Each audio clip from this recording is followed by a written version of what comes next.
Selamat sore Dedek semuanya. Assalamualaikum warahmatullahi wabarakatuh. Waalaikumsalam warahmatullahi wabarakatuh.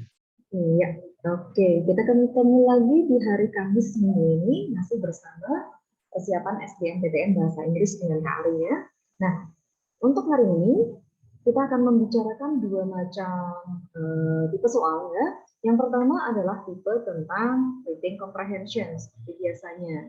Yang kedua adalah request soal tentang grammar. Jadi ada beberapa poin grammar di sini yang akan kita kerjakan.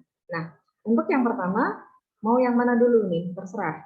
Kalian mau pilih belajar grammarnya dulu atau reading comprehension-nya dulu? Mau yang mana dulu? Ini soal reading comprehension kita punya dua teks. Sedangkan soal grammar ada sekitar, kalau nggak salah ada sekitar 12 soal ya, 12 atau 14 soal grammarnya di belakang untuk soal grammarnya. Nah, yang mau yang mana dulu? Sampai kelepotan ini ngomongnya. Sesuai urutan saja. Baik, oke. Kalau sesuai urutan, kita akan mulai dengan yang pertama, ini adalah tentang reading comprehension. Kita akan mulai dengan kosakatanya dulu ya, seperti biasa. Jadi kita akan mengartikan kosakatanya. Nanti kalau memungkinkan, kalau kita ada sinonim atau antonimnya, kita akan bahas sekalian. Ya, oke. Terdengar jelas ya, meskipun hujan di sini, hujan lebat di Jogja. Tempat kalian juga sama? Hujan ya? Oke, yuk. Kita mulai dengan yang pertama. Oke, kita mulai dengan kata disorder. Oke, di sini kita akan mengartikan ini sesuai dengan konteks ya. Jadi konteks di sini kita akan bicara tentang kesehatan mental. Nah, karena itu kita punya yang pertama adalah kata disorder. Jadi dalam konteks kesehatan, kata disorder artinya adalah gangguan. benar, gangguan atau bisa disebut juga kelainan. Oke, di sini gangguan atau kelainan. Nah, dalam konteks yang lain, kata dis ini kan artinya tidak. Sedangkan order sendiri ini bisa punya arti yang pertama adalah pesanan, ya kan? Pesanan ini kalau noun, bisa juga artinya memesan. Ini kalau verb. Ya. Yang kedua, kata order ini bisa juga artinya adalah perintah. Atau sebagai verbnya ini artinya adalah memerintah. Dalam konteks yang lain, kata order ini adalah artinya sunan atau urutan. Nah, jadi konteksnya berbeda, maka artinya akan berbeda. Ya, yang kedua ada kata mental. Apa sih artinya mental itu? Berkaitan dengan apa? Kejiwaan. Benar sekali, kejiwaan. Next, ada kata characterize. Sekarang pertanyaannya, characterize ini jenis kata apa? Apakah dia noun? Apakah dia verb? Noun bukan, Kak? Noun. Bukan dong. Ayo, minggu kemarin kita membahas ciri-ciri verb, ciri-ciri noun, ciri-ciri adjektif. Nah, di sini, ngosok. Coba nanti cek catatannya. Iya, benar. Oke, jadi ada akhiran ZE atau akhiran SE di belakang. Ini adalah ciri dari verb ya. Oke. Nah, kalau characterize artinya apa? Oke. Apa sih artinya characterize? Yo, ada yang tahu characterize? Kalau karakteristik mungkin banyak yang tahu. Karakteristik artinya apa? Oke, benar. Pengkarakteran mencirikan, benar. Artinya characterize ini artinya mencirikan. Oke, berikutnya kata ini constantly. Artinya adalah Drastis. Drastis? Bukan drastis. Kalau constant itu artinya apa ya? Sering, selalu. Atau arti yang lain? Terus. Sering, bukan sering. Kalau sering itu often. Terus, constantly, terus menerus. Itu lebih cocoknya untuk kata continuously. Tetapi kalau constant itu Bisa juga sih kalau constant pakai kata terus, bisa juga artinya lebih tepat adalah coba berkali-kali, bukan. Oke, tetap. Iya, constantly artinya secara tetap. Jadi termasuk bentuk kata apa ini? Adverb. Oke, benar. Iya. Ya. Oke, constantly ini adalah ciri kata adverb. Ini artinya tetap. Oke, selalu bolehlah bisa masuk kata selalu ya. Oke. Selalu atau senantiasa ini boleh. Oke, constantly. Oke, berikutnya ada kata change. Ini bisa menjadi kata apa dan apa. Jadi ada dua kedudukan kata untuk change. Berubah. Oke, berubah. Atau Uang kembalian bukan, Kak? oh, uang kembalian bisa juga. Oke. Nah, sebenarnya kata change ini dia bisa berfungsi sebagai noun, dia juga bisa berfungsi sebagai verb. Nah, kalau sebagai noun nanti dia artinya adalah perubahan. Kalau sebagai verb bisa artinya berubah atau mengubah. Mengubah. Nah, ada dua ya. Jadi dia bisa menjadi kata yang intransitif atau tidak perlu objek dan bisa menjadi yang transitif atau yang perlu objek. Bisa juga change itu artinya uang kembalian, benar. Oke, alternate artinya apa? Alternatif. Apa? Alternatif. Mungkin lebih familiar dengan kata alternative, ya enggak? Kalau alternatif di Indonesia kan adalah kata alternatif atau gantian. Nah, alternate ini artinya bergantian, benar sekali. Yuk. Jadi ini adalah verb, artinya bergantian. Berikutnya ada kata brief, artinya adalah Singkat. benar sekali, singkat. Next, ada kata less, bisa juga less up atau less for, misalnya the party lasts for 3 hours. Nah, di sini kata less up atau less for artinya Bertahan. bertahan. Not really bertahan, tetapi lebih cocoknya adalah kata ini. Bisa sih bertahan juga ya dalam konteks lain. Nanti dalam konteks oh bukan berakhir, berlangsung. Iya, berlangsung. Kalau berakhir itu lebih menggunakan kata ini, end. Oh iya. Iya, ini artinya berakhir. Oke, next ada kata range.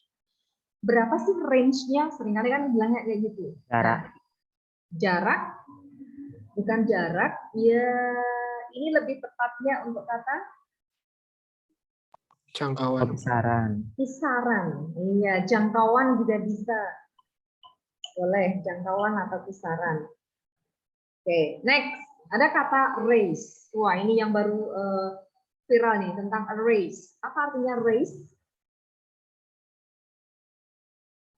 Mungkin lebih kenalnya kata racing. Nah, dari kata ininya race. Yang barusan di Mandalika apa itu?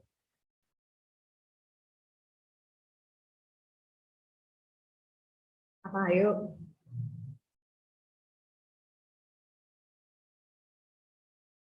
Race artinya balapan. Balap. Iya, balap atau balapan. Jadi bisa verb, bisa noun. Next, ada kata thoughts. Di sini adalah indikasi plural. Nah, thoughts atau thoughts, maka ini artinya adalah, ini adalah bentuk noun. Jadi bukan think, thought, thought. Nah, kalau thoughts yang sebagai verb bentuk dua, itu tidak bisa dikasih s. Jadi ini bukan verb, tetapi ini noun. Nah, thoughts ini artinya adalah Pikiran. benar sekali, pikiran. Next, ada kata rapid. Sekarang Kak Ari mau sinonimnya dulu nih. Rapid ini sinonimnya apa? Huruf pertama F. Fast. Oke, fast. Fast. Huruf kedua Q. Quick. Huruf pertama, oke, quick. Benar sekali, quick. Artinya adalah cepat ya. Oke, yap, benar sekali. Lanjut, ada kata aware. Sering ketemu dengan kata ini, aware. Nanti akan ada awareness. Awareness. Nah, kalau aware artinya apa? Sadar. Sadar. Kalau awareness, Kesadaran. benar sekali, kesadaran. Next, kita punya kata bentukan. Inability. Dari kata in artinya tidak, kemudian able, kemudian ada tambahan it. Ini ciri kata apa? Kemampuan. Oke, Noun. kemampuan. Ini adalah noun. Benar, artinya adalah kemampuan. Tetapi ada in. Berarti Tidak mampu. iya, berarti di sini bukan hanya kemampuan, tetapi artinya adalah ketidakmampuan. Ketidakmampuan. Iya, ketidakmampuan. Oke, lanjut ada kata lack of, artinya adalah Kurang. Kekurangan. kurang. Iya, benar, kurang. Kemudian recurrent.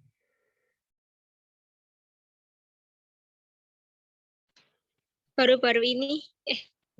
Itu currently, baru-baru ini. Nah, kalau recurrent, nanti konteksnya ada di teks di bawah ini.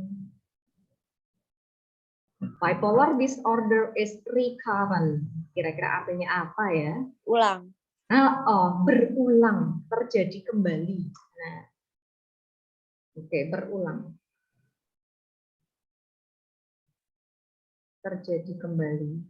Jadi kalau kamu melihat awalan re, ini biasanya artinya kembali ya.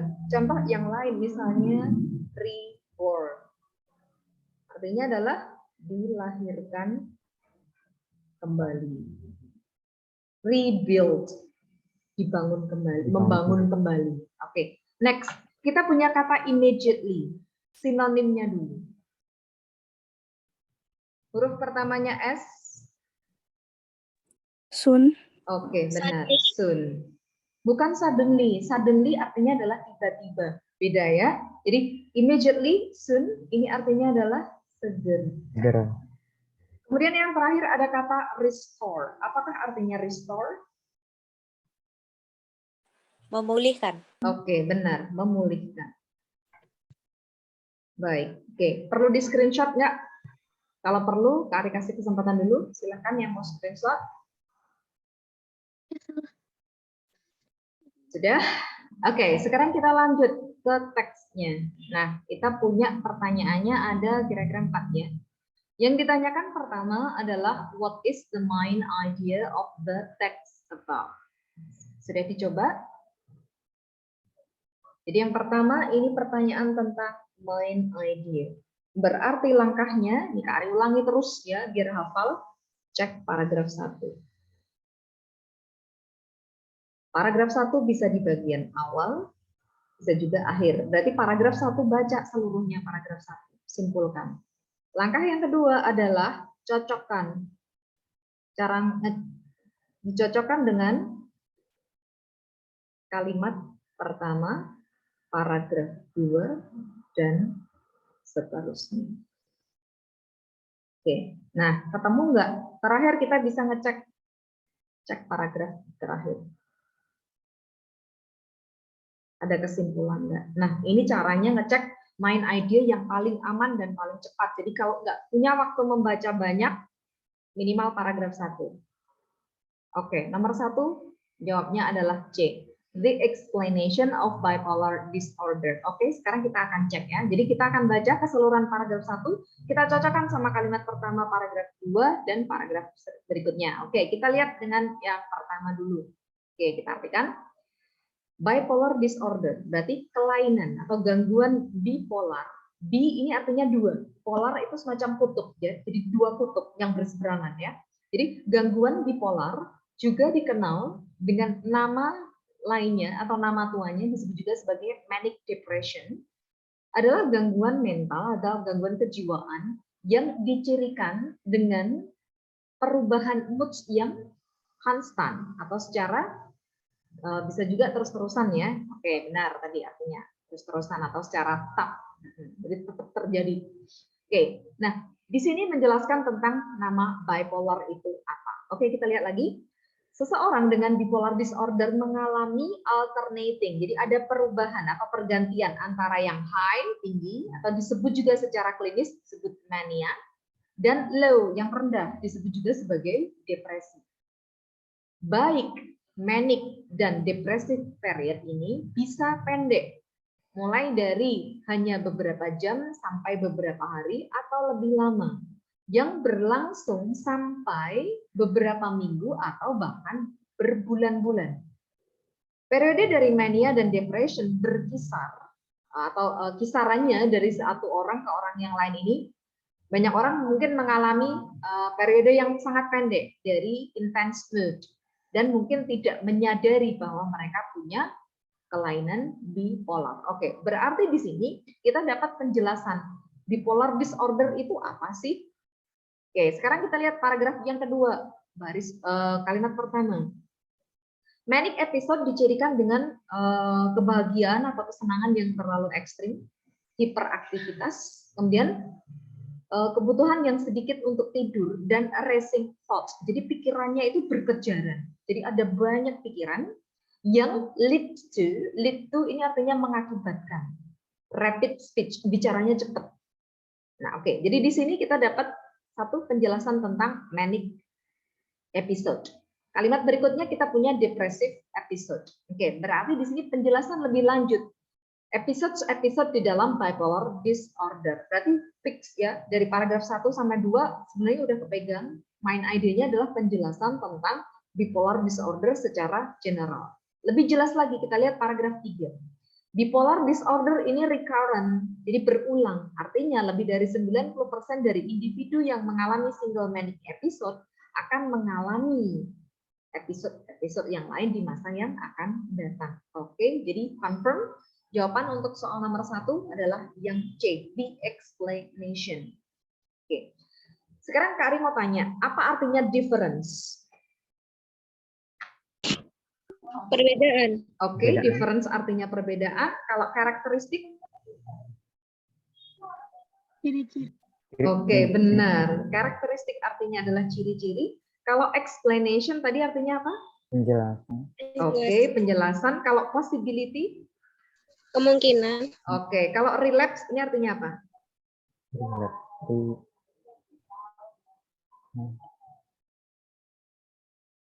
Relapse ini artinya kalau dalam istilah kesehatan artinya adalah kambuh, itu relapse. Kemudian span of bipolar disorder, span itu jangka waktu ya. Oke. Sekarang berikutnya, what is the purpose of the text? Oke. Nah, sebetulnya ketika kita mencari purpose, langkah pertamanya adalah cari main idea kan?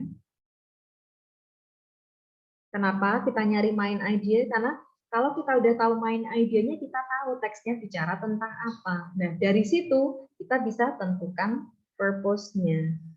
Jadi ada 2 langkah.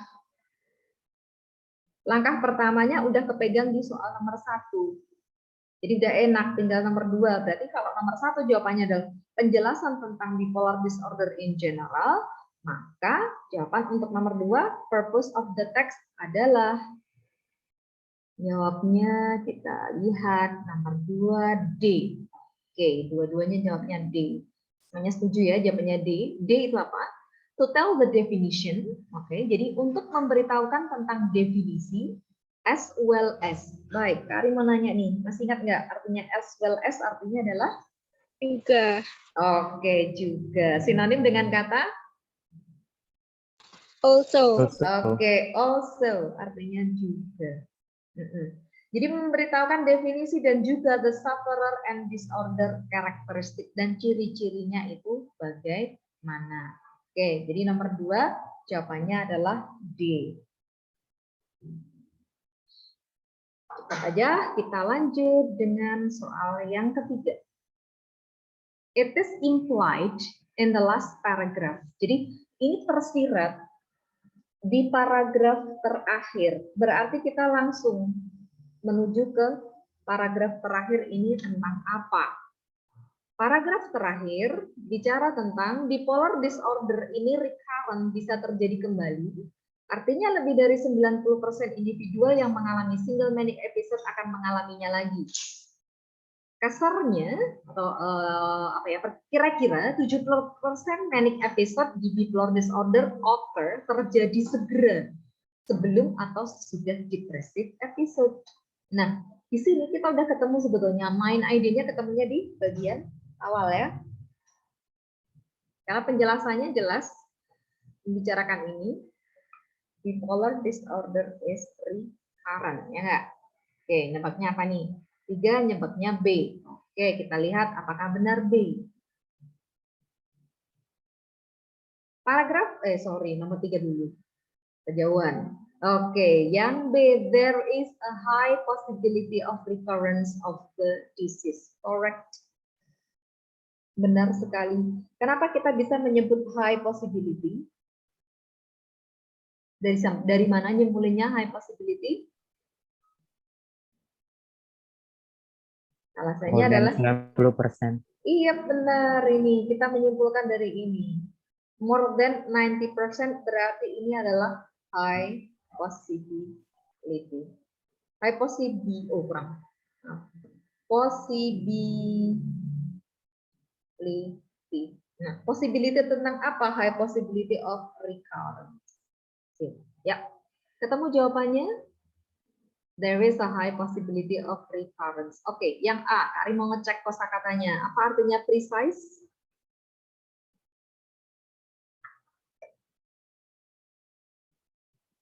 Precise ini sama, dekat artinya dengan kata exact.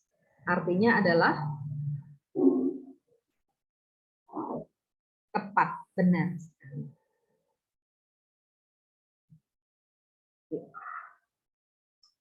Kemudian di sini ada kata avoid. Apa artinya avoid?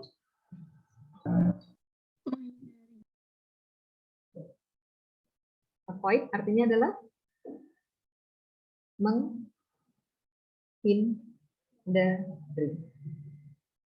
Oke, lanjut dengan soal yang keempat. The paragraph following the passage most likely, paling mungkin membicarakan apa? Jawabnya apa nih? Jawabannya milihnya C. Kinds of treatment for bipolar disorder. Oke, kita cek dulu ya, apakah benar C. Nah, sekarang keywords kita di sini adalah tentang bipolar disorder, paragraph following. Kalau paragraph following berarti di sini kita harus perhatikan bagian akhir dari teks. Kita lihat bagian akhir dari teks tentang apa. Apakah benar kinds of treatment? Oke, sekarang gini, kita lihat bagian akhir. Kita mulai dari kata ini. Treatment, pengobatan atau perawatan, seeks to reduce. Jadi mencoba mencari atau mengusahakan mengurangi feeling of mania dan depression. Jadi mengurangi rasa mania sama depresi ini yang diasosiasikan dengan kelainan ini. Dan untuk memulihkan keseimbangan dari mood, suasana hati seseorang. Nah, treatmentnya kayak apa? Yap, correct. Berarti berikutnya yang akan dibahas, paragraf berikutnya adalah tentang treatmentnya. Ini akan seperti apa? Benar sekali. Jawabannya adalah kinds of treatment for bipolar disorder. Berarti lihat kalimat terakhir.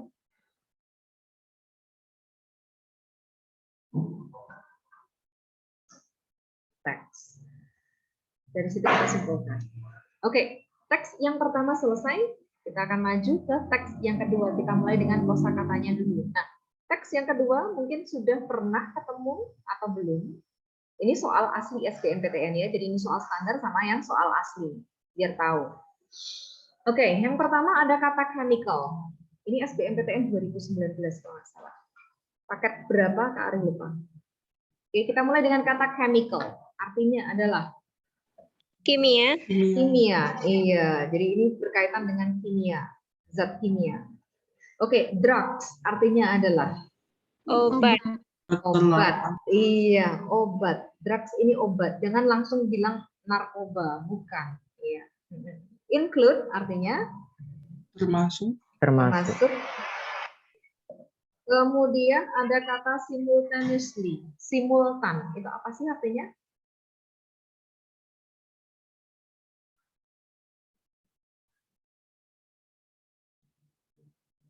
Ini ada li, ini berarti adalah adverb berarti ini artinya adalah secara apa yuk simultan Sentak. iya serentak atau bersamaan. Serentak. Treat artinya Mengobati. oke, mengobati. Bisa juga merawat. Jadi ada dua opsi ya. Bisa juga dalam konteks yang lain, kata treat ini artinya adalah memperlakukan. Jadi tergantung konteksnya nanti bagaimana. Oke, certain. Yakin. Yakin. Uncertain. Oke, bisa dalam konteks itu artinya yakin bisa. Tapi misalnya gini, there is a certain, misalnya a certain number of people, bla bla bla bla. Misalnya a certain day. Nah, di situ artinya apa ini? Bukan yakin. Oke, benar menjawab tertentu. Random artinya? Acak. Oke, acak. Lead to. Mengakibatkan. Oke, benar mengakibatkan. Jadi kalau ada pasangannya dengan to, ini mengubah arti. Kalau lead aja memimpin ya. Kalau lead to mengakibatkan. Oke, bentuk past tense dari lead to apa? Led to. Oke, bentuk past tense-nya dia menjadi led to. Ini adalah past tense. Oke, separately. Dari kata separate. Separately artinya? Terpisah. Terpisah. Iya, jadi ini artinya secara terpisah. Harmful, sekarang bukan artinya, tapi sinonimnya. Dangerous. Oke, dangerous. Satu lagi. Huruf pertamanya H. Hazard. Hazard. Jadi sama-sama os. Ini ciri-ciri adjektif ya. Harmful ini juga ciri-ciri adjektif. Jadi kalau danger aja ini noun, hazard ini juga noun. Oke, lanjut konten. Bersaing. Konten kok bersaing?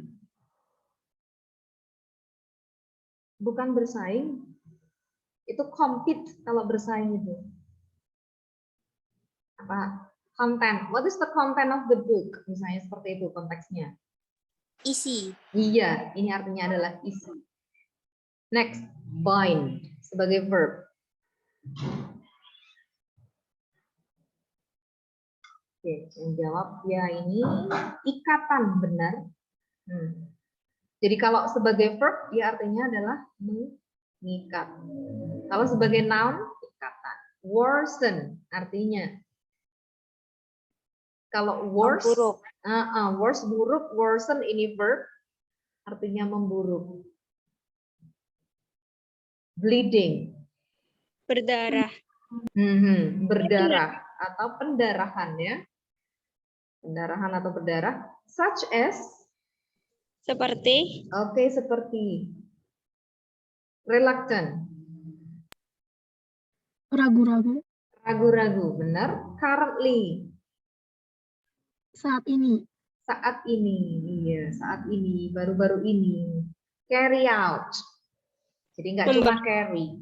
Kalau carry membawa, tetapi ini namanya phrasal verb. Jadi seperti lead memimpin, lead to mengakibatkan. Carry membawa, carry out. Melakukan. Oke, benar, melakukan. Ensure. Memastikan. Oke, benar, ini verb ya. Cirinya apa? Ada prefixnya ensure. Ini artinya memastikan. Oke, berikutnya di sini kita punya kata interest.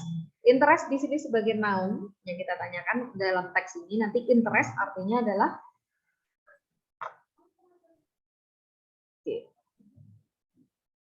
tertarik itu interested. Jadi ini bisa ketertarikan atau minat. Bisa juga arti yang kedua artinya adalah kepentingan. Makanya ada istilah conflict of interest, konflik kepentingan. Ya. Oke, yep. Sekarang lanjut kita ke teksnya di sini. Mau SS. Oke, sebentar ya. Ups. Oke. Sudah ya. Lanjut. Langsung ke soal yang pertama. The writer emphasize. Emphasize artinya adalah Menekankan. benar, ini harus tahu, menekankan. The importance, pentingnya pemisahan konsumsi obat-obatan kimia dari obat-obatan herbal itu di paragraf berapa. Jadi ketika ada paragraf kemudian dalam kurung S seperti ini, jadi bisa satu paragraf atau dua paragraf. Nah, jadi yang harus kita cari tentang poinnya adalah tentang pemisahan. Pemisahan consumption chemical medicine sama herbal medicine. Oke, sudah ada yang jawab. Jawabnya adalah yang D, paragraf 1 dan paragraf 2. Oke, langsung cek paragraf 1 dan paragraf 2. Yang pertama, the use. Penggunaan modern chemical drugs, jadi obat-obatan kimiawi modern dan obat-obatan herbal, termasuk di dalamnya jamu, secara bersamaan atau secara serentak untuk mengobati penyakit tertentu. Nah, di sini certain artinya tertentu. Penyakit tertentu harus dilakukan secara hati-hati. Oke, sudah ada ya. Jadi harus dilakukan secara hati-hati. Why? Random combined use. Jadi penggunaan yang digabungkan secara acak bisa mengakibatkan pemburukan kesehatan. Oke, di sini udah ada ya, emphasisnya di sini mulai. Health worsening. Oke, kita lihat paragraf kedua apakah juga sama. Seperti halnya herbal medicine, beside being absorbed more slowly, selain diserap secara lebih pelan-pelan oleh tubuh, kadang-kadang kata they ini untuk kata herbal medicine. Herbal medicine ini juga mengikat zat-zat dari obat-obatan kimiawi. As a result, sebagai akibatnya, efek dari chemical drug ini tidak optimal. Oke, jadi dari kalimat yang pertama sampai kalimat yang kedua.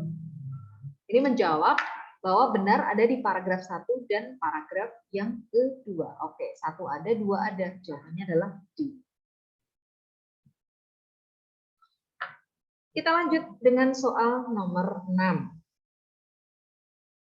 Jadi, based on the passage, menurut teks, risiko kesehatan menggabungkan chemical drugs dan herbal bisa diamati dari insiden. Insiden artinya adalah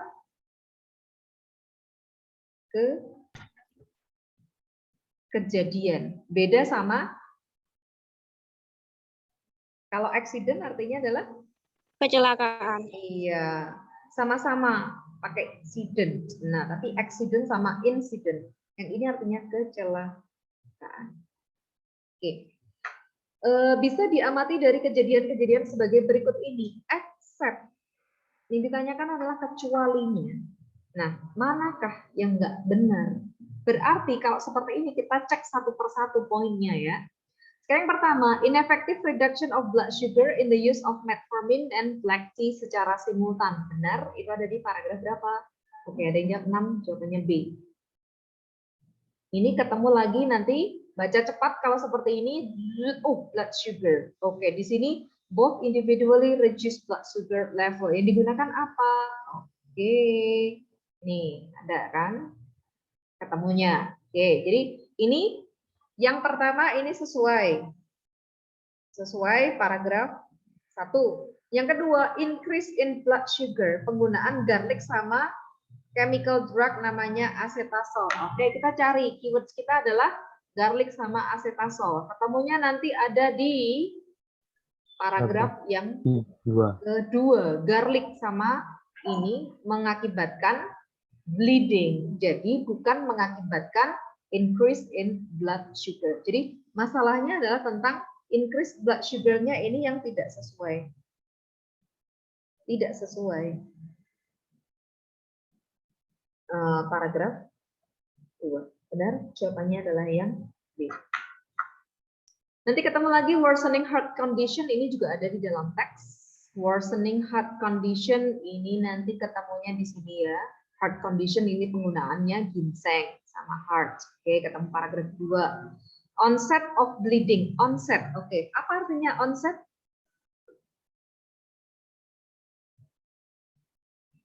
Pemulaan. Bukan penularan, tetapi ini artinya adalah sama dengan first attack atau serangan pertama. Jadi mulai munculnya. Jadi onset of bleeding in the consumption garlic bersama acetasol atau clopidogrel ini sesuai paragraf 2. Ini juga sama sesuai paragraf 2 ya. Kolesterol treatment ini paragraf 1. Oke, temu yuk. Sekarang nomor 6 jawabannya B. Lanjut, soal nomor 7. Which is the most appropriate? Appropriate ini artinya adalah sesuai. And general conclusion. Jadi kesimpulan secara umum dari teks ini tentang apa? Paragraf 1 bicara jangan pakai random. Paragraf 2 menegaskan jangan mengkombinasikan ini secara ngawur juga sama. Jadi poin paragraf 1 sama paragraf 2 ini sama. Kalau dipakai bersamaan ini justru malah punya efek berlawanan dengan yang diinginkan. Paragraf ketiga ini agak menyimpang dikit, jauh dari paragraf 1 sama paragraf 2. Ini bicara tentang traditional medicine, standarisasi traditional medicine di Indonesia ya. Nah, kalau mau kita simpulkan secara general, maka kesimpulannya adalah yang mana ini? Apakah A? Kalau A, bukan.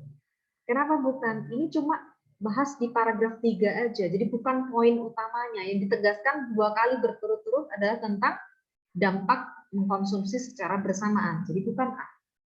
Kalau bukan A, yang mana?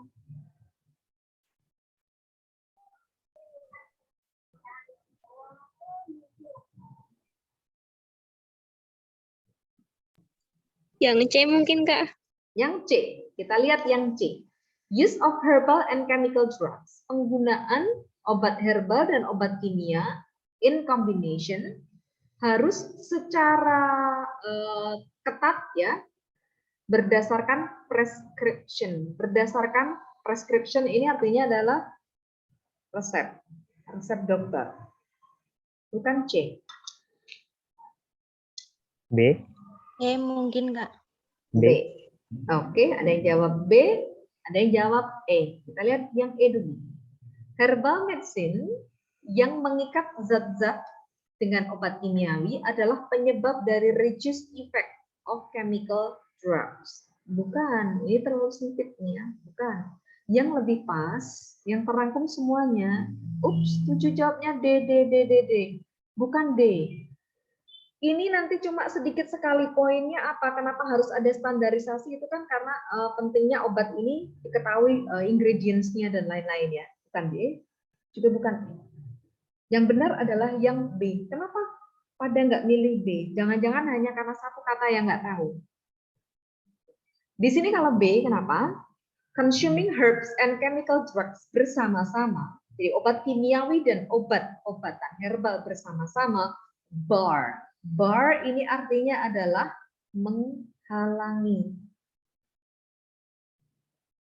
Potensi untuk meningkatkan kesehatan seseorang. Meningkatkan apa? Memperbaiki kesehatan seseorang. Cocok. Jadi mungkin tadi nggak ngeh bar ini artinya apa sih? Nah, jawabannya yang benar adalah B. Kenapa di sini B? Coba dilihat paragraf pertama. Paragraf pertama menekankan jangan dipakai bersamaan karena mengakibatkan memburuknya kesehatan. Jadi main idenya kan lebih tentang ini. Jangan pakai obat itu secara bersama-sama. Alasannya apa? Ini dikasih contoh-contohnya. Paragraf yang kedua bagaimana? Sekarang penjelasan lagi. Kenapa ini nggak boleh digabungkan? Alasannya adalah ini mengikat substansi dari obat-obatan kimiawi. Nah, kalau paragraf 3, ini topiknya sedikit melenceng. Ini tiba-tiba langsung bicara tentang standarisasi obat tradisional. Nah, jadi secara umum, di sini kita bicara tentang jangan pakai obat-obatan ini secara bersama-sama. Jadi nomor 7 jawabannya B. Lanjut nomor 8. Kalau teks semacam ini, kira-kira siapa yang butuh baca? Pasien. Passion. Pasien, benar. Pasien. Kenapa? Yang sering nyoba-nyoba itu kan pasien. Kalau dokter udah tahu. Nurse juga sama. Mereka orang-orang yang berkecimpung di bidang kesehatan sudah tahu kandungan obatnya apa. Kalau farmasis artinya apa? Farmasis? Farmasi. Farmasi. Ayo apa? Apotek. Apoteker. Apoteker. Iya. Jadi kalau apoteknya ini namanya farmasi. Ini bisa artinya apotek. Kalau researcher artinya adalah Peneliti. iya, peneliti. Jadi nggak mungkin. Peneliti pasti bahasanya lebih mendetail tentang data-data yang ditampilkan. Apoteker pasti lebih paham lagi ya. Jadi yang biasanya mencampur-campur obat adalah pasien. Yuk, teksnya selesai. Sekarang kita akan masuk ke pembahasan grammar. Yang pertama, to whom are you going to dedicate your book? To whom, berarti untuk siapa kamu akan mendedikasikan bukumu? To those, untuk mereka, titik-titik patient and support. Oke, kalau kita lihat di sini, kata patience and support, ini bentukan katanya, kata kerja, kata benda, atau kata apa?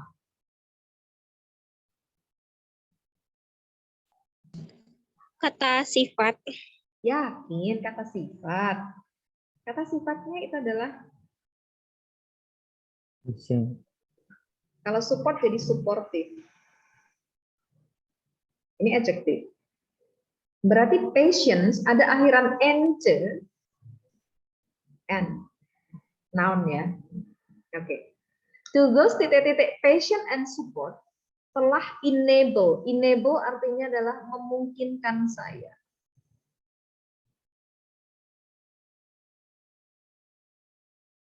Untuk menulis buku ini. Nah, kira-kira jawabannya yang mana? Jadi kita bicara tentang relative clause.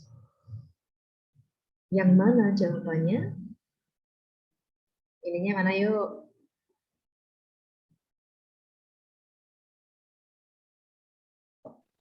Whose bukan, Kak? Whose? Oke, semuanya setuju whose? D. Jawabnya D. D. Whose? Ya, jawabannya benar.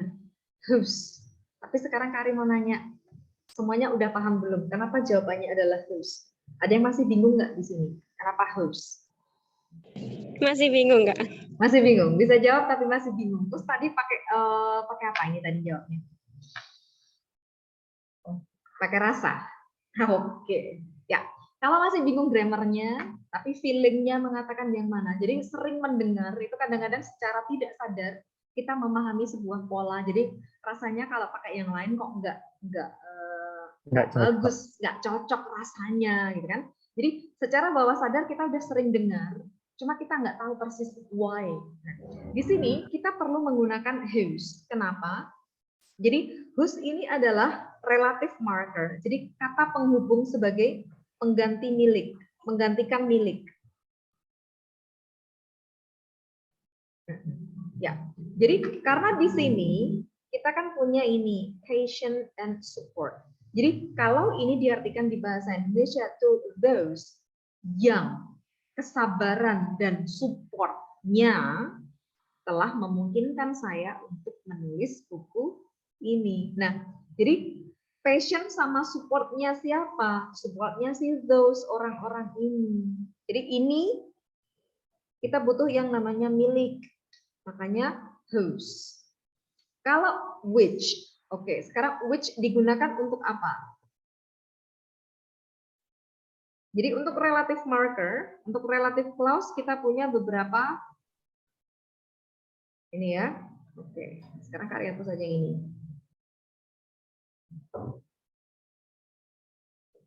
Kita mulai. Jadi untuk relative clause atau kita menyebutnya nanti di sini relative marker. Karena ini adalah penandanya. Yang pertama kita punya which misalnya. Which ini untuk menggantikan Since. things. Jadi ini bisa benda, bisa binatang. Atau pemiliknya things. Sekarang yang kedua, whom. Karena nanti kita akan punya who. Orang. Oke, menggantikan orang, tetapi posisinya bagaimana? Objek. Oke, benar. Menggantikan orang, tetapi sebagai objek. Kalau who menggantikan orang, berarti kebalikannya Ya. posisinya sebagai Subjek. subjek. Benar. Sekarang whose ini menggantikan milik. Who, oh ini. Oke, udah. Benar ya. Jadi ada tiga ini, which, who, whom, sama whose. Yang keempat, whose. Menggantikan kepemilikan.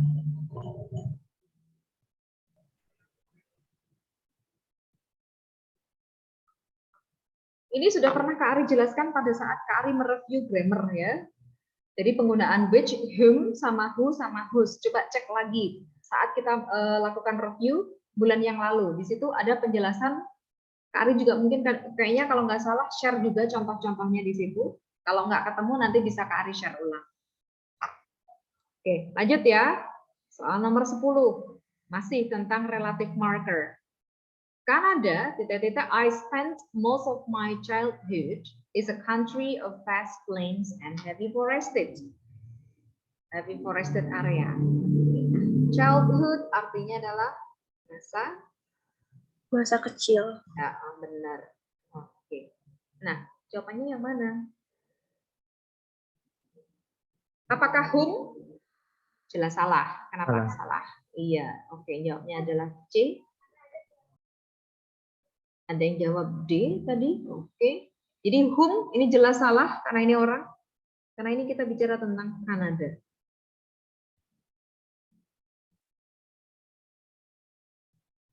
Ya, jawabnya apa ini? Coba Arya. Jawabnya B. That. Kurang cocok ya. Kalau that itu kan D. When. Oops. Kok bisa when?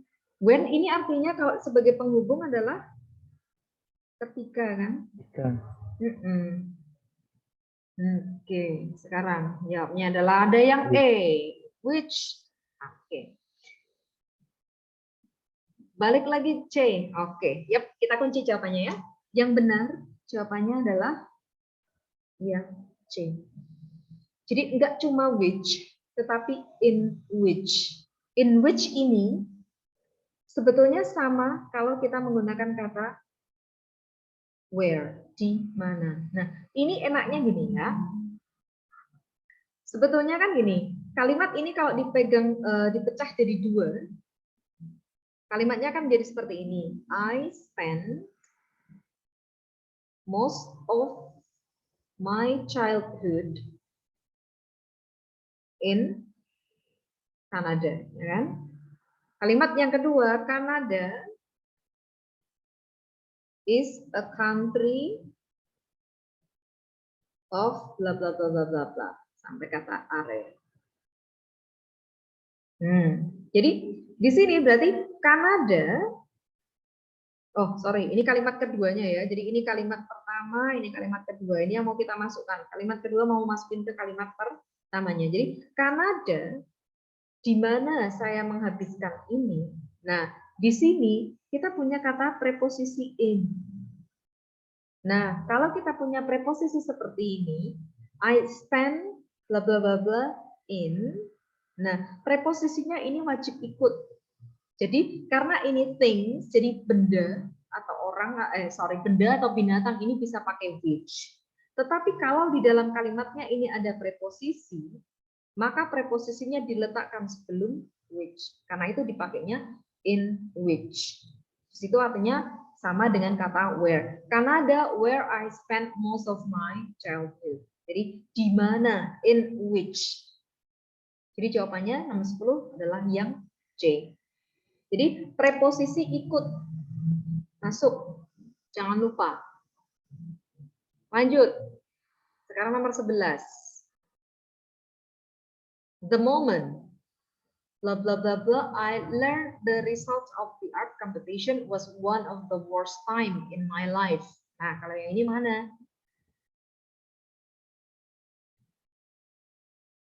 Jawabannya B, when. Nah, benar. Kalau yang ini jawabannya adalah B, when. The moment, saat saya mengetahui hasil dari art competition was one of the worst time in my life. Benar. Iya. Nah, kalau misalnya nggak ada when, kira-kira jawabannya apa? Misal ya, nggak ada when. Misalnya when-nya nggak ada jawabannya. Kira-kira jawabannya apa? Where? Where? Nggak boleh. Kalau where ini pasti bicara tentang lokasi. That. Kalau pakai which-nya tambahin apa?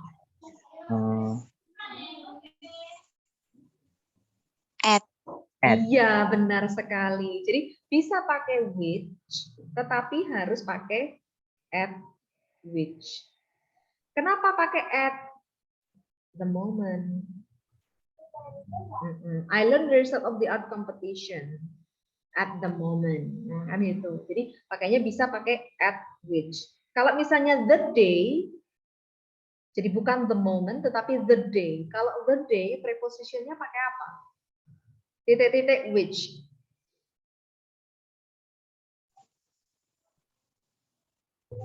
On. Kalau day, kita pakainya adalah on. Iya. Jadi day itu kan pakai preposisinya on, in, on, at untuk time. Ini Kak Ri udah pernah review ya. Oke, in, on, time. Lanjut, sekarang nomor 12. The teacher had students who didn't bring their identification cards titik-titik di auditorium where the exam were held. Jawabannya yang mana? Left. Yang A. Yang A. Yang lain coba jawabnya. Ups, ada yang jawab D, leaving. Yang ini D, ini jawabnya apa ini? B. Oh, B, A, A. A. Belum ada yang benar. D, A, C, B. Oke. Ya, benar. Ini Hairunisa benar nih.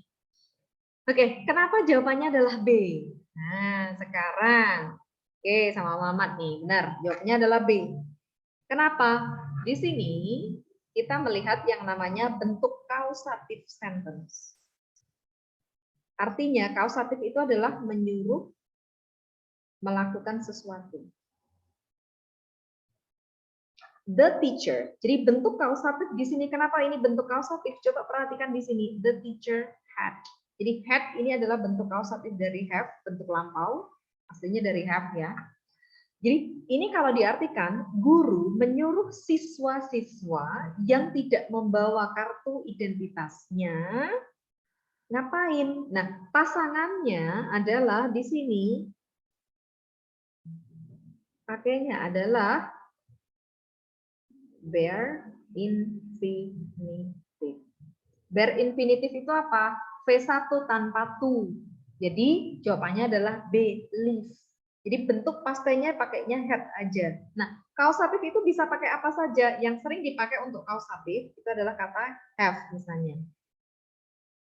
Misalnya, contoh, I have him. Apa ini? Aku nyuruh dia prepare dinner. Nah, jadi kalau kita lihat polanya, nanti yang divariasikan adalah I have-nya yang depan ini bisa ngikutin tenses apapun. Tetapi yang di sini ini tetap bentuknya adalah bare infinitive. Jadi di sini ada subject, ada have, kemudian di sini ada person atau kita sebutnya agent, pelakunya. Kemudian di sini prepare dinner, prepare ini adalah verb satunya, bare infinitive, di sini adalah objeknya. Yang pertama itu pakai have. Yang kedua, yang sering pakai itu adalah pakai get. Nah, kalau get, nanti pasangannya dia pakainya, jadi ada subject, ada get, kemudian ada agent atau orangnya. Nah, di sini pakainya to infinitive. Ini yang membedakan. Jadi, kalau di sini the teacher get student atau got student who didn't bring their identification card, maka di sini pasangannya nanti adalah pakai to leave. Oke, jadi ini masuk bahasan tentang causative. Jadinya to leave ya, B. Lanjut kita soal nomor 13. While living in Bogor, we always went to school on foot. Saat tinggal di Bogor, kami selalu went to school on foot. Berarti di sini kita udah dapat time signalnya. Di sini pakai went, ini adalah P2, berarti kita dapat konteksnya ini adalah tentang past. Kan? Oke. This means that we blah blah blah blah on foot while we were living in Bogor. Jawabannya yang mana? Oke, kita lihat jawabnya adalah yang C. Oke, benar sekali. Jadi di sini jawabannya adalah used to. Kenapa? Di sini kita punya always went. Ini kebiasaan, jadi ini habit in the past. Jadi kita bisa pakai subject plus used to plus di sini P1. Yang penting ada used to-nya ini. Jadi jawabannya adalah yang C. Oke. Yap, benar semuanya. Lanjut soal nomor 14. Was there any violence? Violence artinya adalah kekerasan. Selama demonstrasi minggu yang lalu, no. There were thousands of demonstrators. Kira-kira yang mana artinya? Yang dipilih. Oke. Jawabnya adalah B. Even though. Artinya adalah, oh ada yang jawab C. Baik, sama-sama. Artinya B sama C. Nah, oke. Ya. Yang benar adalah even though. Kenapa? Ini dua-duanya, ini artinya sama ya, walaupun atau meskipun. Tetapi untuk yang pertama, even though ini, dia bisa diikuti klausa, subject, dan verb. Sedangkan kalau kalian pakai yang despite, ini diikuti oleh noun phrase. Nah, sekarang kita lihat kalimatnya di sini. If no there were thousands of demonstrators. Di sini ada subjek bayangan there. Di sini ada verb. Ini verbnya. Jadi thousand of demonstrators di sini sebagai subjek realnya ya, thousand of demonstrators. Oke, there were thousand of demonstrators. Maka jawabannya adalah even though. Oke, mau screenshot nomor 13 boleh. Oke, since artinya apa? Sejak. Oke, since kalau untuk keterangan waktu bisa artinya sejak, bisa juga kata since ini artinya karena. Berarti ini ada dua arti, sejak dan juga artinya karena. Kalau whereas, kalau Ben udah pasti tahu. Kalau whereas artinya sedangkan. Iya, jadi yang benar artinya adalah yang meskipun. Nah, meskipun ada dua opsinya. Contoh soal yang pakai despite yang bagaimana? Oke, sekalian ya. Oke, yuk yang mau screenshot nomor ini silakan screenshot dulu. Udah. Oke, yang pakai kata despite. Misalnya kalimatnya gini ya. Jadi yang diikuti oleh noun phrase itu gimana sih? Misalnya gini, despite our hard efforts, we lost in the competition. Nah, ya. Nah, di sini kita pakai kata despite. Kenapa? Di sini langsung despite our hard effort. Meskipun kita punya usaha keras, Nah, our hard efforts ini yang disebut sebagai noun phrase. Kalau ini mau kita ganti misalnya pakai kata even though atau pakai although atau pakai though, kita bisa ganti although we made hard effort. Nah, kan jadi beda kan? Jadi kalau kita mau ganti pakai yang lain, although misalnya we made hard effort. Nah, udah beda.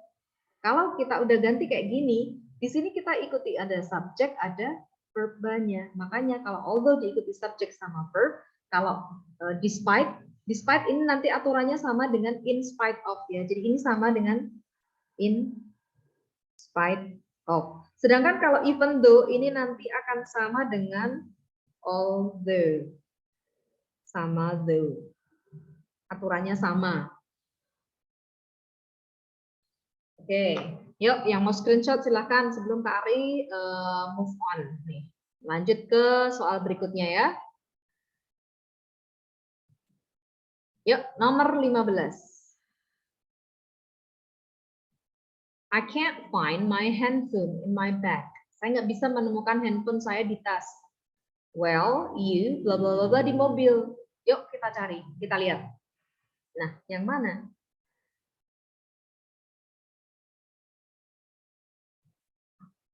HP-ku nggak ada di tas. A. Bukan A.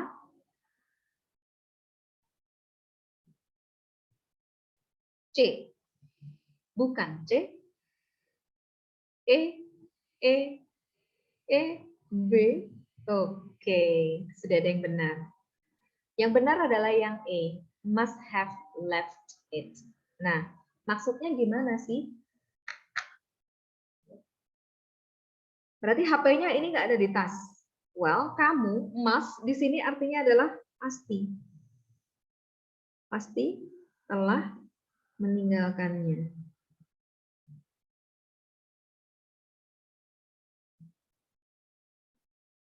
Kalau may have to leave it, well, mungkin kamu may ini kan, well, you may mungkin, have to artinya harus meninggalkannya di mobil, nggak make sense kan? Ada tadi yang milih C, should have to leave it. Kamu seharusnya nggak make sense lagi, ada should have to leave it, should have left it. Itu ada, kalau should have to leave it ini nggak bisa. Jadi kita pakai bentuk yang namanya perfect modals. Jadi must have left it. Oke, jawabannya nomor 15 yang benar adalah yang E. Lanjut, satu lagi masih tentang modals. Andrew titik-titik to Cambridge University, but he decided to travel instead. Andrew itu titik-titik ke Universitas Cambridge, tapi dia memutuskan malah untuk bepergian.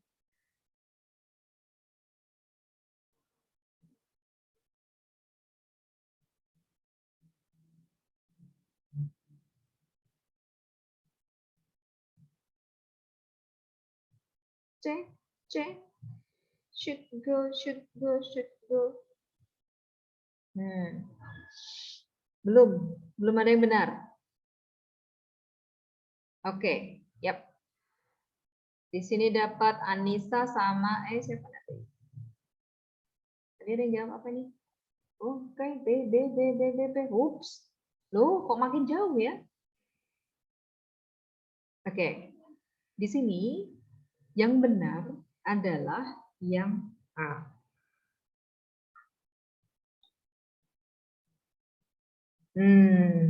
Kenapa jawabannya A? Oke. Yang A ini kalau kita artikan Andrew artinya ini bisa saja. Jadi kalau kita pakai bentuk seperti ini could have verb 3, ini artinya bisa saja.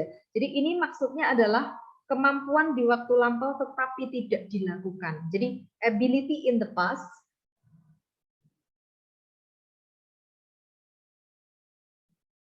tapi tidak dilakukan.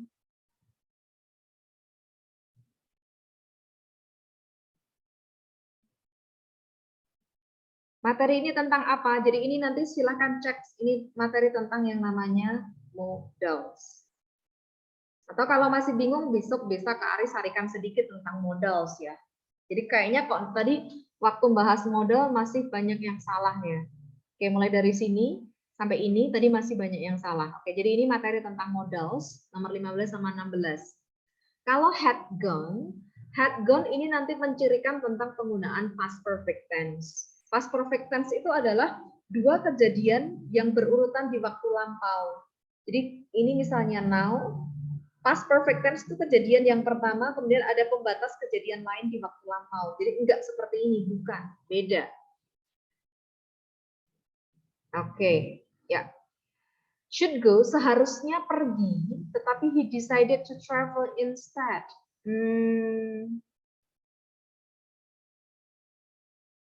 Ya agak bisa sebetulnya ya. That makes sense sebetulnya. Oke. Ini Kari yang salah ini bikin opsi jawabannya. Ini confusing ya. Karena ini bisa make sense. Should go seharusnya pergi, tetapi dia memutuskan untuk pergi. Oke. Kari salah. Jadi di sini memang there is a possibility untuk yang should go ini juga bisa. Oke. Yuk. 16A. Sekarang lanjut yuk ke 17 ya.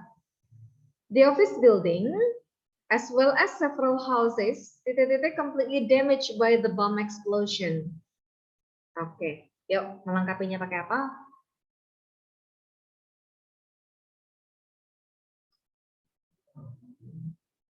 Ada yang bisa?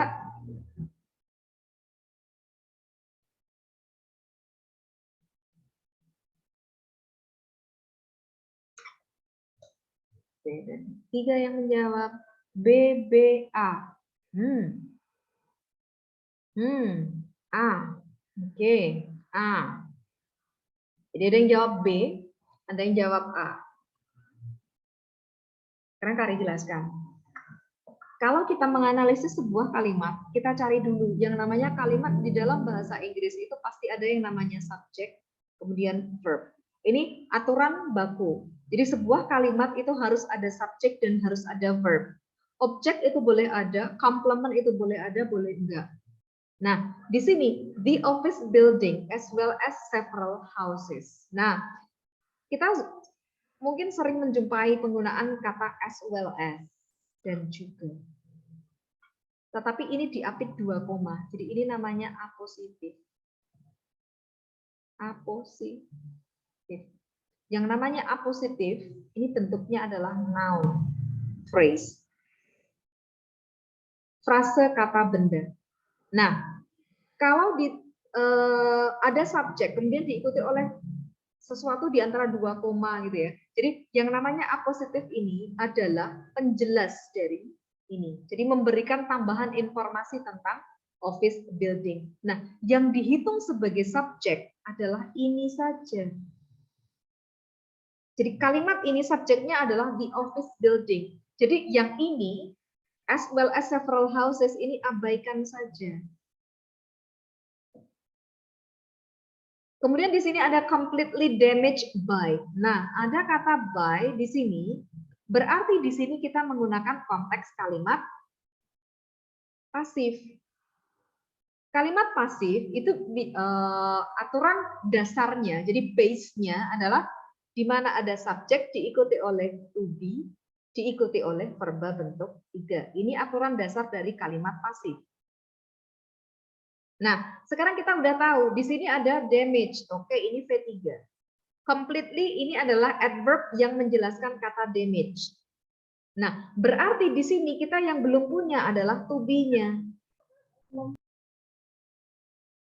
Nah, to be-nya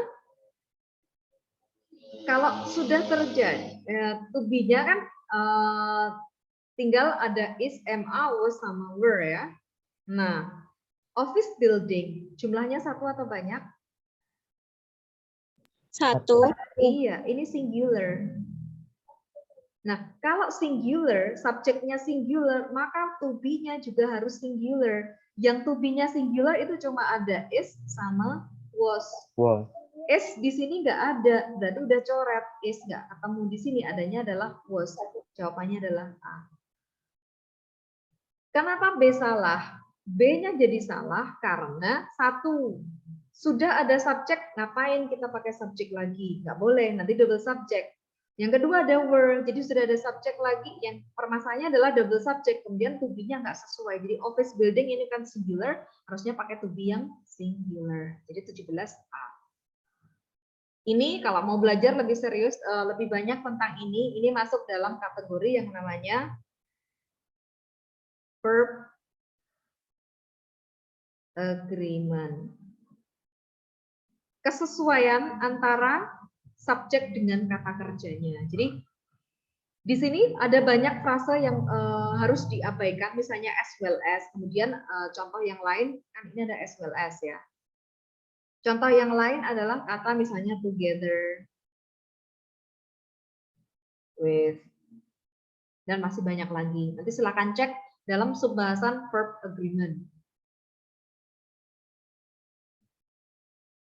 Oke. It was, salah. Kenapa? Ini sudah ada subjeknya, nggak boleh double subjek. Jawabannya A ya. Lanjut, sekarang nomor 18. All of information, by the government. Semua informasi, oleh pemerintah, so that, sehingga, warga negaranya tahu almost nothing. Know almost nothing, berarti hampir tidak tahu apa-apa tentang situasi sekarang yang sebenarnya. Nah, di sini kira-kira kurang apa nih? Oke, nomor 2 jawabnya adalah ada yang jawab E, ada yang jawab A. A.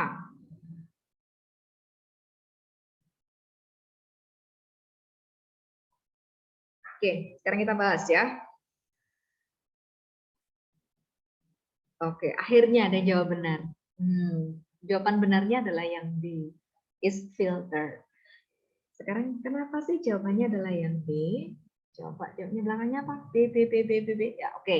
Ya, alasannya kenapa jawabannya adalah B. Sekarang kita lihat all of information. Berarti di sini adalah subjek kalimat. Singular, benar sekali. Mungkin terkecohnya sama kata all ya.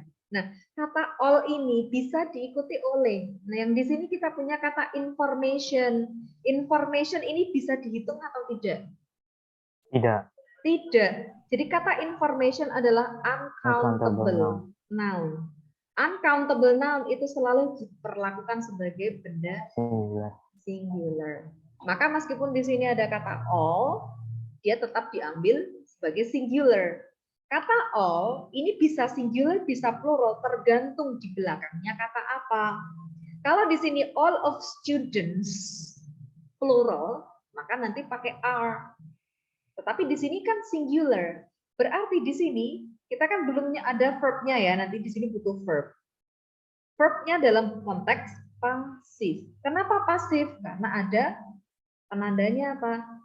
By. Ini kan indikasi pasif. Pasif itu apa? Kembali lagi di sini. Subjek diikuti to be, diikuti oleh verb 3. Oke, to be-nya apa? To be-nya is. Karena singular. V3-nya apa? Filtered. Jadi fix. Jawabannya adalah yang B. Yang lainnya bagaimana? Yang lainnya. A ini harusnya plural, nggak bisa. Kalau C ini kalimat aktif, semua informasi telah memfilter oleh pemerintah. Nggak make sense, ini kalimat aktif. Is filtering, sedang memfilter, kan nggak bisa. Ini juga pasif, tetapi salahnya di sini have. Harusnya has, kalau has bisa. Nah, satu-satunya benar adalah yang B. 18 is filtered. Jadi semua informasi difilter atau disaring oleh pemerintah. Yap, benar. Oke, lanjut ya. 19. I'd like to book 3 standard room for next week, please. Kurang apa ini? I'm sorry, sir. Our hotel, blah, blah, blah, blah, until the end of the month.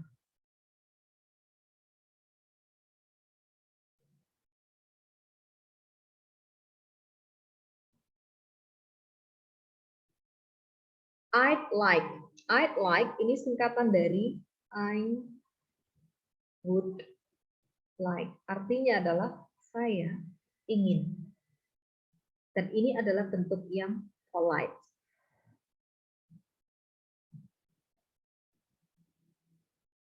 B, B, B, B. Kok bisa? B, kok? Oke. B, B, B, B, B, C. Oke, ya. Kita lihat. Oke, C. Kita tutup jawabannya.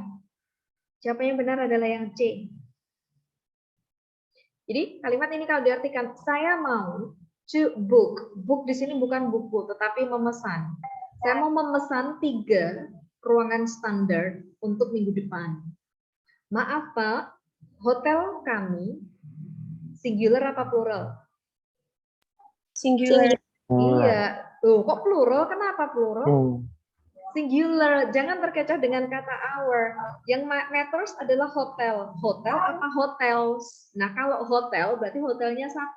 Berarti ini singular. Subjeknya singular. Jadi hotel kami titik-titik sampai akhir bulan depan. Ini mau bilang hotel kami di booking penuh sampai akhir bulan yang akan datang. Berarti kalau singular, kalau ini mau bikin kalimat pasif berarti kan to be plus P3, ya kan? Karena pasif, bukan pasif, karena singular maka to be-nya is fully booked. Kalau being fully booked belum ada maksudnya belum ada to be-nya ya. Nah. Oke, 19C. 20. By this time tomorrow.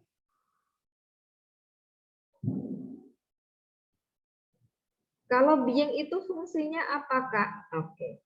Dalam kalimat pasif, sekarang Kak Ari ulangi sedikit tentang kalimat pasif. Ini hapus saja dulu ya, biar agak ada ruang. Oke. Pakai warna beda aja. Oke. Kalau kita misalnya punya kalimat aktifnya seperti ini. He is fixing the car. Nah, di sini kita verb-nya kita pakai yang namanya continuous tense. Kalau kita mau bikin kalimat pasif di sini, tadi kita udah tahu pola pasif itu subject plus to be plus P3. Ini pola dasarnya ya. Nah, di sini kita akan kembangkan karena di sini kita pakai yang namanya present continuous tense. Nah, ini kalau mau dibikin pasif, pasif itu kan objeknya dipindah ke depan. Berarti the car jadi objek ya, jadi subjek ya. Berarti the car. Mobilnya berapa? 1 kan? Tensesnya apa? Nah, kalau mau ngubah pasif aktif menjadi pasif itu perhatikan verb-nya. Ini bentuk present. Kenapa penting present atau past? Karena itu menentukan to be-nya apa. Di sini pakai is, fixing. Berarti ini adalah present, present continuous. Berarti nanti kita pakai to be-nya cuma ada pilihan is, am, atau are. Nah, sekarang udah dapat the car, subjeknya singular. Berarti pakai is. The car is. The car is. Tadi rules-nya adalah V3 ya. Fixing menjadi fix.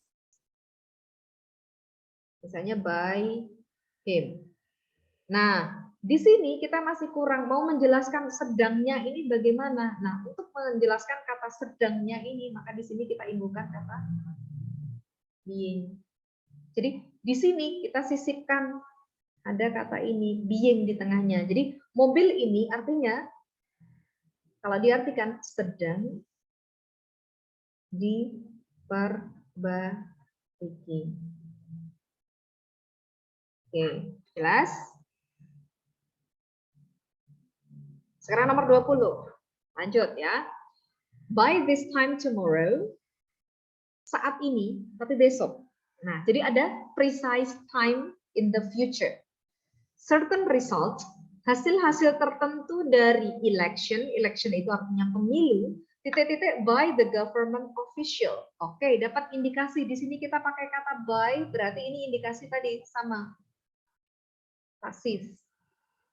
Oke, jawabnya B. Oke. Will have been declared. Oke. Benar ya, jawabannya adalah B. Nah, di sini kenapa B? Jadi di sini kita punya yang namanya time signal. Jadi ketika kita mengamati pola kalimat, mengamati sebuah kalimat, kita perhatikan dulu time signalnya. Kenapa time signal ini adalah menandakan tenses apa yang dipakai?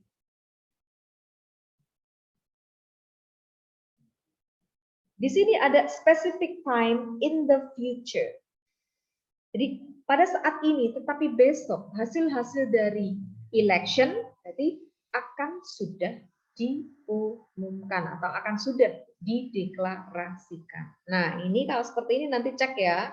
Bahasan waktu Kak Ari jelasin tentang yang namanya future tense. Spesifikasinya adalah future perfect tense. Aturan pakainya apa? Will, have, plus P3.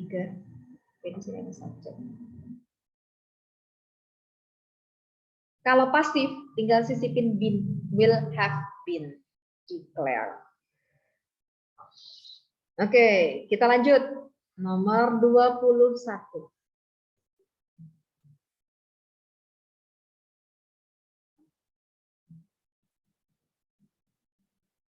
Has, have, had itu gimana ya, Kak? Oke. Ya, penggunaan has, have sama had. Ini, Kak Ari jelasin nanti aja ya. Jadi kita bahas sampai nomor 22, baru nanti Kak Ari jelasin tentang penggunaan has, have sama had. Oke, yuk kita baca. The germs, kuman, mikroba, the minute organism, organisme yang sangat kecil, yang bisa titik-titik, hanya melalui mikroskop yang paling kuat. Nah, di sini apa nih? Yang pertama ini. Jadi kuman, mikroba, dan organisme kecil yang bisa, ya kan? Bisa melalui mikroskop yang paling kuat. Berarti kita harus bilangnya adalah yang bisa dilihat, ya. Nah, bisa dilihat. Kalau bisa melihat, kita bilangnya adalah could see. Kalau bisa dilihat,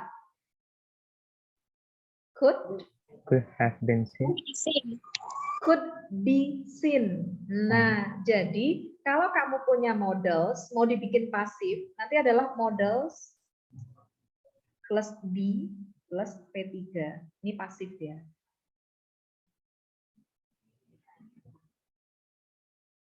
Jadi could be seen, bisa dilihat. Can be seen, can be eaten, sama. Could be seen, jadi bisa dilihat. Berarti udah dapat nih jawabannya langsung ya. Could be seen, jawabannya adalah yang, kalau nggak B ya D. Ayo, mana nih? B apa? B. B apa D? Coba namanya yang mana nih? Could be seen, bisa dilihat dengan mikroskop yang paling kuat. Breed alive for their own, jadi dia hidup. Breed itu kan mengembangbiakkan hidupnya sendiri, dan able titik-titik. Able bisa merusak, gitu ya. Able to. Ambilnya D. B. B berarti. Yang B dong. Jadi able di sini diikuti oleh yang namanya to infinitive. Able to destroy. B. 21. My little brother titik-titik a ticket before we went to the cinema.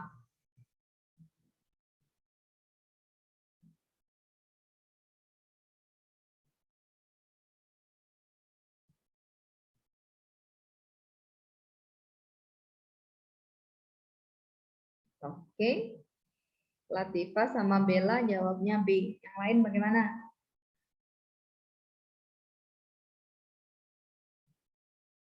Yang lain bingung nggak?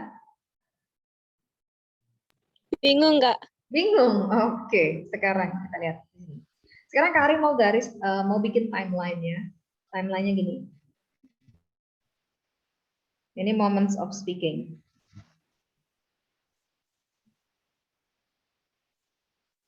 Kalau ke kanan ini future, berarti di sebelah kiri adalah past. My little brother, titik-titik tiket sebelum kami pergi ke sinema. Jadi ini kira-kira kan mau bilang dikasih tiket gitu ya. Before we went to the cinema. Jadi dikasih tiket dulu apa ke sinema dulu? Dikasih dulu. Iya, dikasih dulu. Berarti ini my brother, ini dikasih tiketnya dulu. Dikasih tiket. Baru kemudian pergi ke sinema, oke? Ke sinema. Nah, kalau ada dua kejadian di waktu lampau yang dilakukan sebelum ada kejadian di waktu lampau dilakukan sebelum kejadian yang lain, maka kejadian yang pertama ini atau kejadian sebelumnya, jadi ini the first event. Ini yang pertama. Yang kedua ini pakai simple past. Nah, yang pertama ini pakainya adalah past perfect tense. Past perfect tense itu kalau sudah lupa, pola dasarnya adalah subject plus had plus V3. Nah, ini kalau aktif. Kalau pasif, tinggal tambahin. Tambahin apa? Tambahin been. Jadi, had been. Ini kalau pasif. Jadi, my little brother had been given. Jawabannya adalah yang B. Last. Oke, terakhir tadi Kak Ari mau jawab pertanyaan bagaimana penggunaannya has, have, sama had. Oke. Jadi yang namanya has atau have itu dipakai dalam konteks present. Kemudian kalau has, have ini diikuti oleh V3, maka itu namanya present perfect tense. Contohnya gini. I have eaten. Di sini ada have diikuti oleh V3. Ini artinya saya sudah makan. Kemudian kalau contoh kalimat yang lain, okay. I had eaten before I slept. Nah, di sini penggunaan had diikuti oleh V3 itu adalah kalau kita mau menjelaskan event seperti tadi. Jadi ada dua kejadian di waktu lampau. Kejadian yang pertama, jadi ini makan dulu, baru tidur. Nah, the first incident, jadi kejadian yang pertama, the first event itu dijelaskan pakai had plus P3. Jadi ini penggunaannya has, have plus P3 ya. Jadi kalau has, have plus P3, berarti ini nanti coba cek present perfect tense.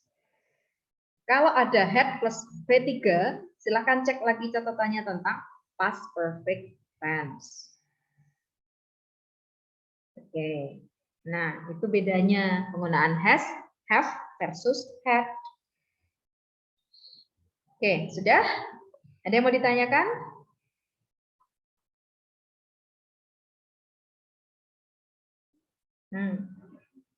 Oke, kalau nggak ada, pas banget ini sampai 22 soal ya. Jadi untuk minggu depan kita masih akan ketemu lagi di penghujung minggu depan itu masih bulan Maret ya. Di penghujung bulan kita ketemu lagi, kita akan membahas soal-soal SBMPTN plus materi grammar ya, persiapan grammarnya.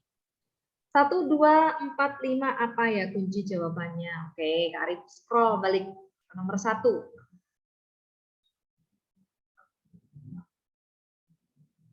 Satu, oke jawabannya C. 2D, 3B, 4C, 5 jawabannya adalah D. Oke. Yuk.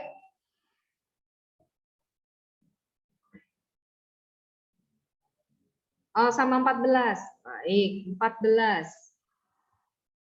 14, 17. Oke. Oke, 5 tadi B, 6B. 5 tadi apa lupa? 6B, 7B, 8A, 9D, 10C, 11B, 12B, 13C, 14B, 15E, 16A, 17A, 18B, 19C, 20B, terakhir 21B sama B. Baik, oke. Kita cukupkan untuk ini saja hari ini. Kita ketemu lagi minggu yang akan datang masih dengan latihan yang SBMPTN plus grammar, jadi 2 macam. Ya, oke. Kari tutup dulu untuk hari ini. Mudah-mudahan bermanfaat. Tetap semangat. Kalau nggak ada request, bisa silakan menghubungi Kak Admin. Nanti selanjutnya minta tolong di forward ke Kak Ari gitu ya. Request materinya apa? Oke, kalau nggak ada, kita tutup dulu. Assalamualaikum warahmatullahi wabarakatuh. Waalaikumsalam warahmatullahi Waalaikumsalam warahmatullahi wabarakatuh. Terima Terima kasih, Kak. Kak. Ya.